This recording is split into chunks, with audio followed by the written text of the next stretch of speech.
The thunder cracked like a verdict from the heavens, rattling windows and shaking the air.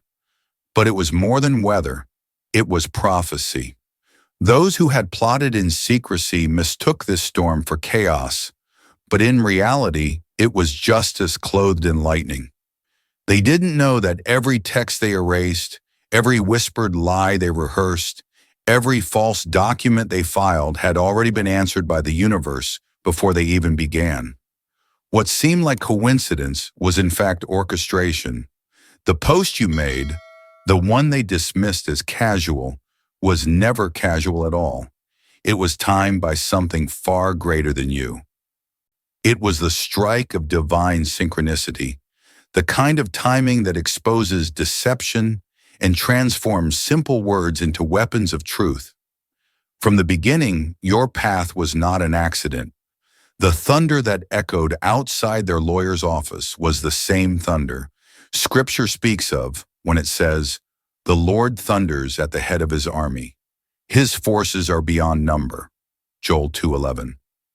Every clap was a reminder that no human scheme can outmaneuver a divine timeline. What they called luck, heaven calls prophecy. What they thought was random, God had already written into the script of your life. They imagined their power as absolute, yet Isaiah 54:17 had already marked the outcome. No weapon formed against you shall prosper, and every tongue which rises against you in judgment you shall condemn. That wasn't a verse on a page. It was the reality manifesting in the storm outside their window. Understand this. Chosen ones do not live ordinary lives. When you post about your success, you are not just sharing updates. You are sealing testimonies in the book of heaven. Every timestamp becomes an entry in the eternal record. Every image becomes a blade cutting through the web of deception. They thought they were building a case, but you were unknowingly building an altar, each blessing you shared becoming another stone stacked upon the truth. A spider may spin a web to trap the innocent, but when a hurricane rises, that same web becomes its tomb. They thought you were trapped. Instead, they became entangled in their own snares. Psychology teaches that projection is the first refuge of the guilty. Those who hate cannot imagine a world where others are free from their darkness, so they accuse others of the very sins they carry. That's why they tried to paint you as unstable, while their own lives were in fragments.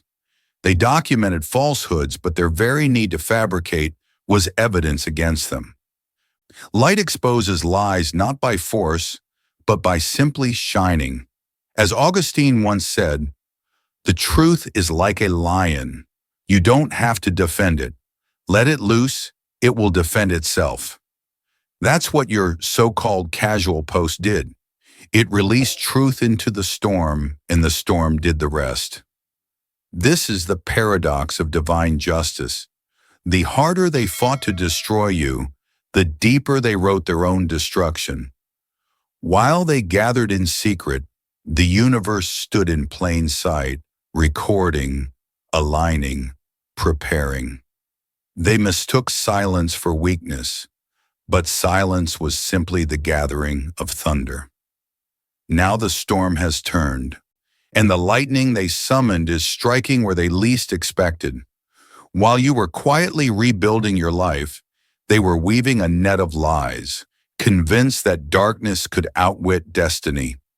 The masculine energy, once someone you trusted, became a puppet to manipulation. His strings pulled by a feminine force so consumed with envy that it blinded her to consequence. Together they crafted a script of deceit, rehearsed in coffee shops and parking lots, written on the fragile paper of pride. Their plan was simple in their minds: to paint you unstable, to manufacture chaos, to build a false narrative so convincing that truth itself would look like a lie. But what they forgot is that deception, no matter how carefully constructed, always collapses under the weight of authenticity. This story is as old as humanity. Envy has always driven betrayal. Cain's jealousy of Abel's offering led to bloodshed. Judas's resentment birthed the betrayal of the Messiah. Hatred makes the ears deaf to wisdom and the eyes blind to truth. In their obsession, they mirrored these archetypes, choosing envy over love, lies over truth, darkness over light.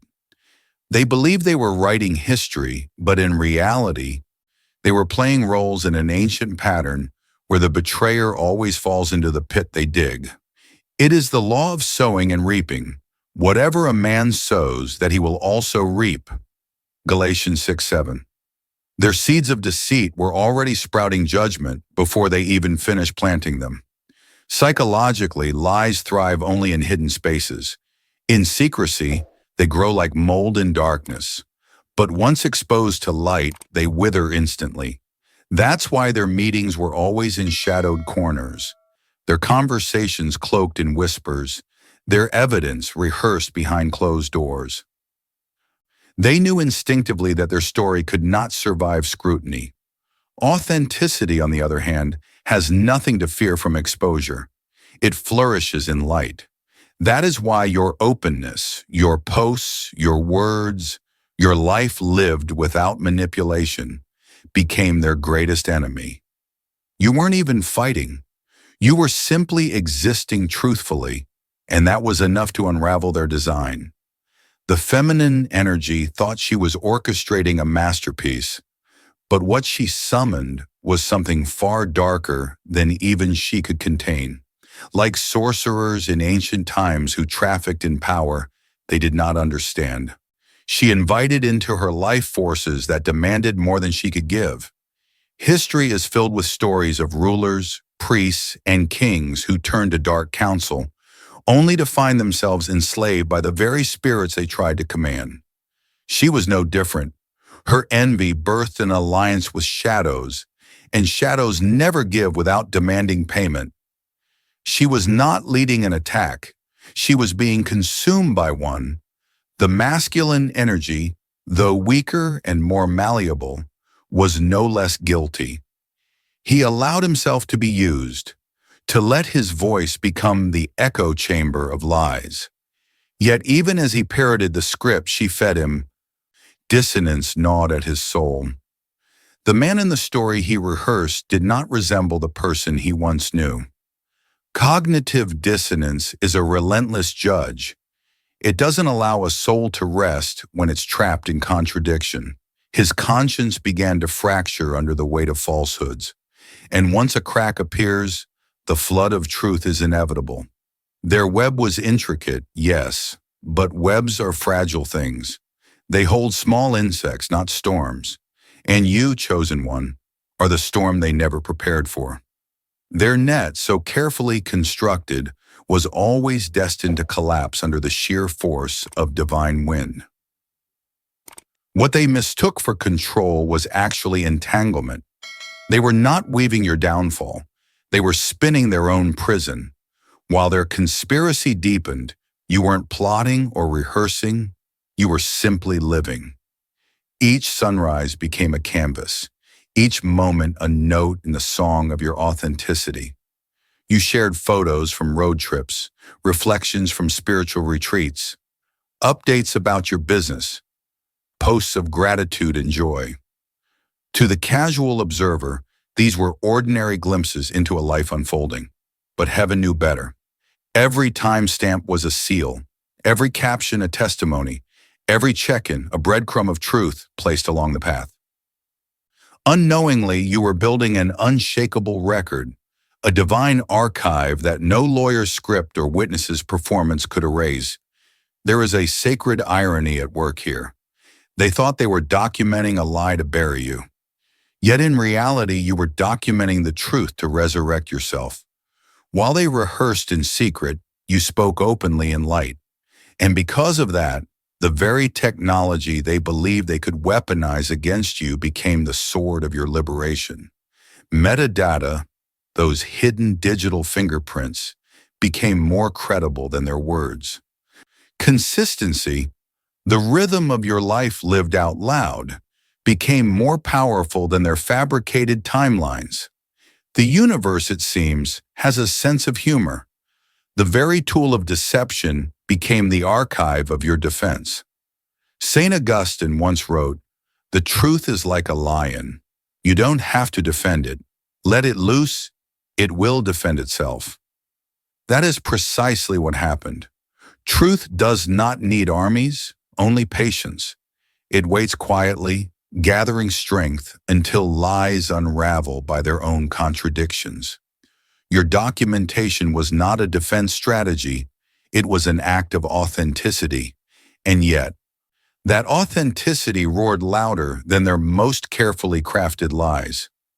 In courtrooms, in whispered meetings, in late-night planning sessions, the doubt began to creep in, not because you fought them, but because your truth stood unbothered and unbroken. Philosophy teaches us that reality has a frequency, and lies cannot hold that vibration for long. Deception requires constant upkeep, endless rehearsals, corrections, adjustments. But truth flows effortlessly like a river finding its way to the ocean. That is why your posts carried so much weight. They required no manipulation, no correction. They were born out of lived experience, and lived experience is incorruptible. Against that, their performance was brittle.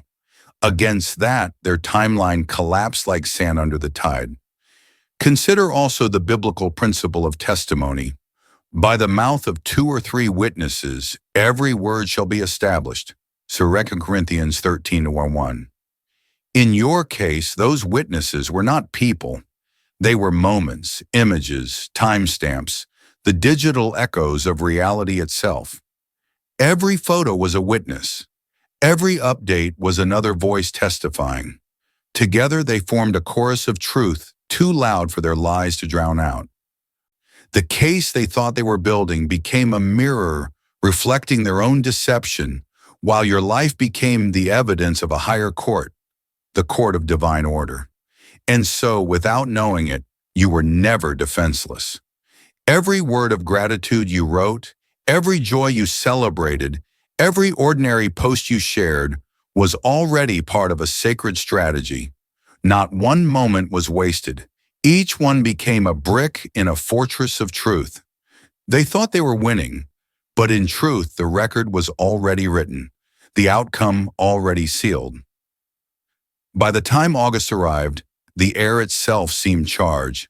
Thunderstorms rolled in with unnatural timing, as if nature had been hijacked by forces too dark to name. What they practiced wasn't just deception, it was invocation.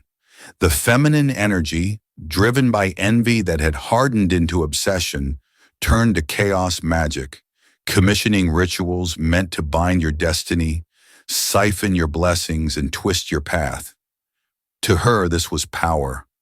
But what she did not understand is that true power cannot be stolen, only granted by the source. Every incantation she whispered, every offering she made, was a transaction with shadows that demand payment, and those debts never come cheap. This is the reality of spiritual warfare. When darkness aims its arrows at a chosen one, it is not engaging a mere individual, it is confronting an entire lineage of divine protection. Your ancestors' prayers, your spirit's covenant, the angels assigned to your path, these are forces that cannot be bribed or broken. The Bible speaks clearly of this in Ephesians 6. Put on the full armor of God so that you can take your stand against the devil's schemes. That armor is not metaphorical in your story. Your prayers, your meditations, your cleansing rituals, your simple acts of faith were the shield that turned curses back to their sender. Every time they summoned storms, the lightning circled back to strike the hand that called it forth. What's profound is that your spirit knew long before your mind understood. That sudden urge to document moments you might have ignored, those instincts to pray for clarity, the dreams you awoke from without details but with peace, these were not random. They were downloads, divine instructions embedded in your soul. Psychology calls it intuition. Theology calls it revelation. Both are correct. Your higher self was preparing evidence for a trial you did not yet know existed. Where they acted in secrecy, you acted in obedience to subtle nudges of light, and obedience is a weapon sharper than any sword. The practitioners they hired began to sense it. Your energy was not ordinary. Every attempt to bind you rebounded with double the force. Every effort to sow confusion returned to them as fog, blinding their own judgment. Their rituals, pulled from ancient grimoires, became traps not for you, but for themselves. One even admitted in trembling fear, "This one has protection, old protection, ancient protection." What they stumbled upon is a truth that echoes through every tradition. Chosen ones carry coverings written before their birth. You were not just protected in the present, you were shielded by a covenant established long before their envy was conceived. In psychology, projection teaches us that what people send out in hatred often circles back as self-destruction. Hatred corrodes the vessel that holds it before it can ever reach its target. Spiritually, this is why curses boomerang. They were feeding chaos into a current that could only return to them multiplied. Every attack they launched did not weaken you, it fortified you. Every spell they commissioned did not cage you, it trained you. Every storm they summoned did not break you. It revealed you as the lighthouse, unshaken and immovable, guiding others through their darkness. By the end of those storms, you were not the one trembling. They were. You emerged clothed in peace, while they were left with debts to powers that demand everything. And in that moment, the balance of the battle was clear. Chosen ones cannot be destroyed because they do not fight alone. By late summer, their carefully woven story began to unravel from the inside. The masculine energy, once so willing to be coached, found himself suffocating under the weight of rehearsed lies. Every time he sat in his car after a meeting, scrolling through your posts, the dissonance grew sharper. The person on his screen, the one smiling with genuine peace, sharing gratitude, building something real, did not match the broken, unstable character he was paid to describe. Psychology calls this cognitive dissonance, but in spiritual terms, it was the whisper of truth gnawing at his conscience. Lies are exhausting to maintain. Truth, by contrast, is effortless. With each passing day, his soul fractured a little more under the strain. The feminine energy, however, doubled down. Where he hesitated, she pressed harder. She sensed his weakness, and it terrified her, for she had invested too much to let him unravel. The practitioners she hired were demanding more. More money, more rituals, darker sacrifices. She had entered into contracts not with people, but with entities, and those entities don't accept excuses. What began as envy had become enslavement.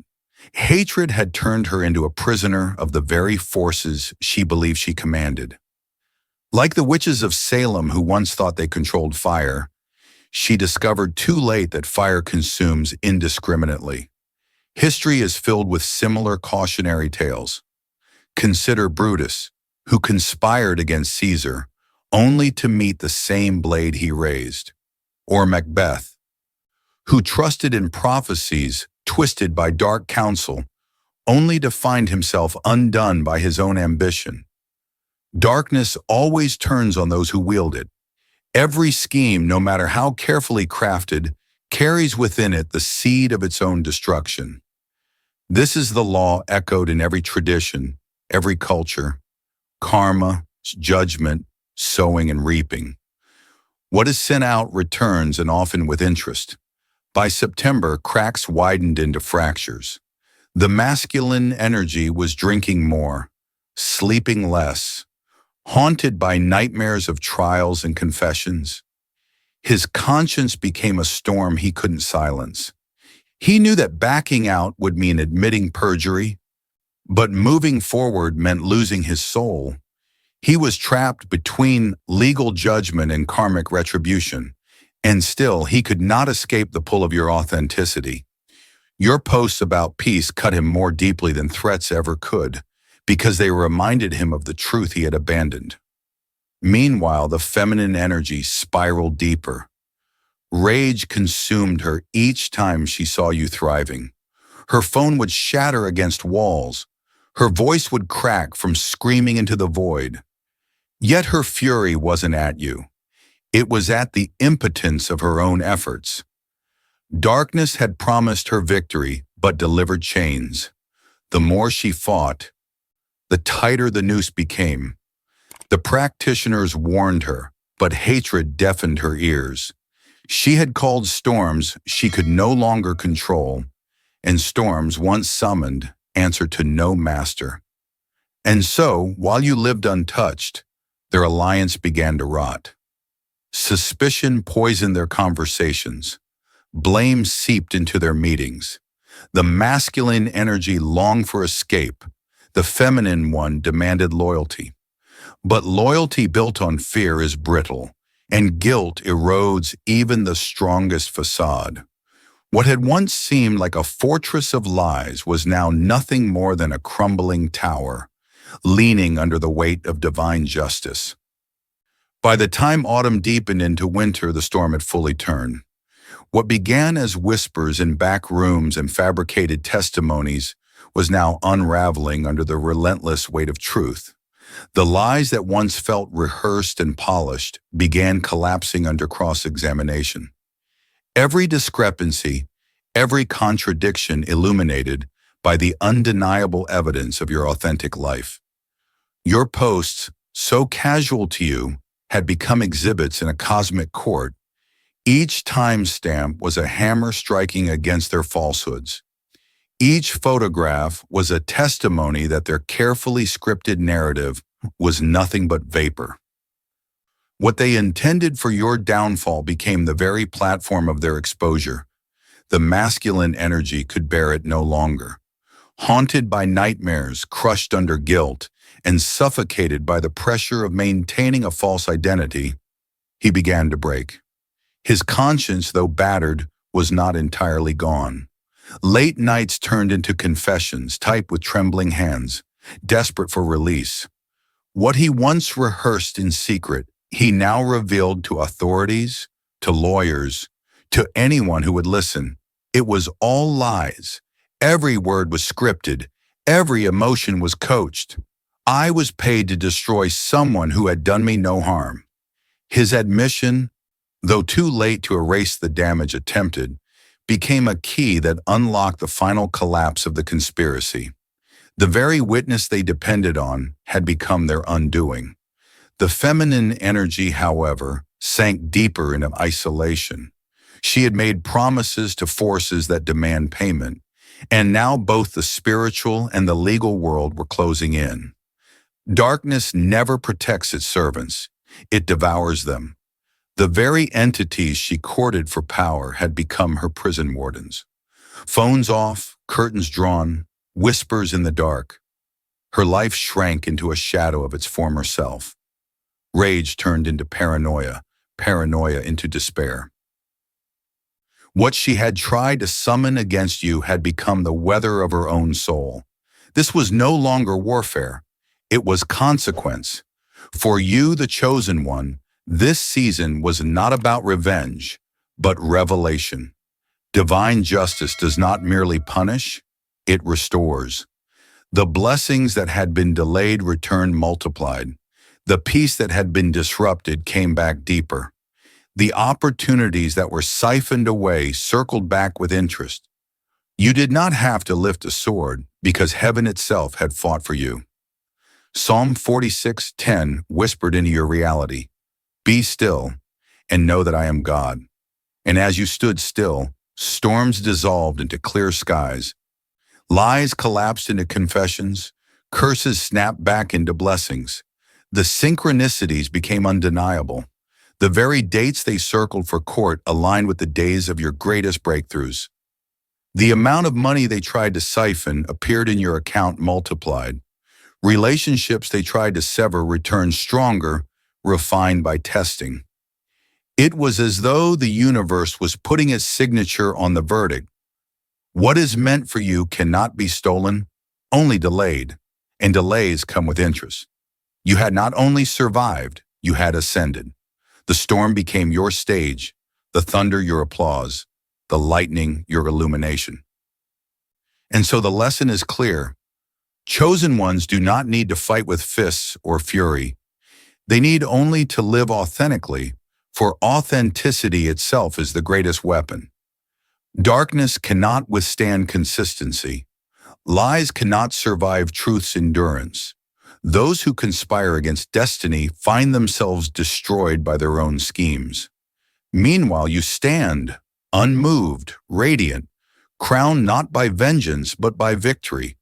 The storm that was meant to erase you has become the very proof of your eternal protection. And from this moment on, your story is not just survival, it is testimony, a testimony that chosen ones cannot be destroyed. A testimony that divine justice is real, a testimony that storms always bow to the light,